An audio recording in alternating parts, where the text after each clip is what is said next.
My dad wasn't around. My dad left. My dad was a handsome man with a Scottish accent, which meant in 70s California you could not only think with your dick, you could use it. Married and divorced 4 times, as far as we know.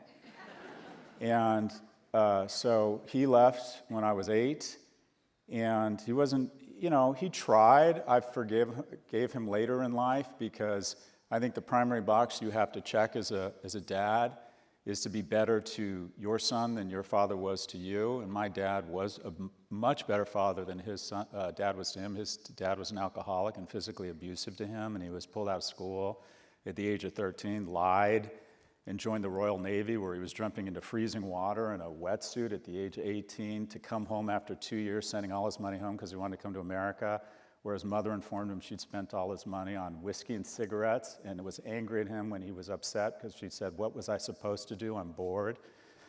So my dad didn't have a lot of great role models in his life, but he tried, checked a box.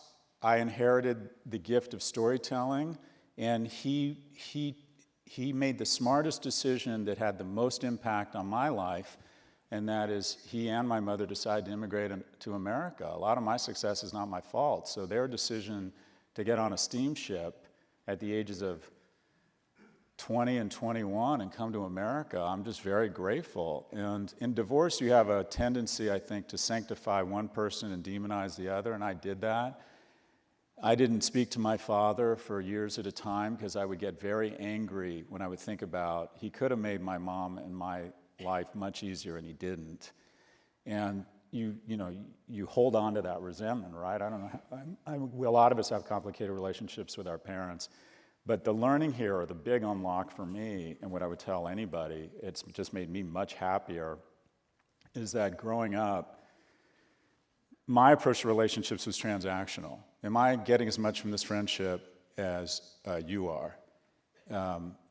With a girlfriend, your parents were in town and I hung out with your dad, that means you got to hang out with my parents. And if you don't, everything was a transaction. I had a scorecard around every relationship, and including my father.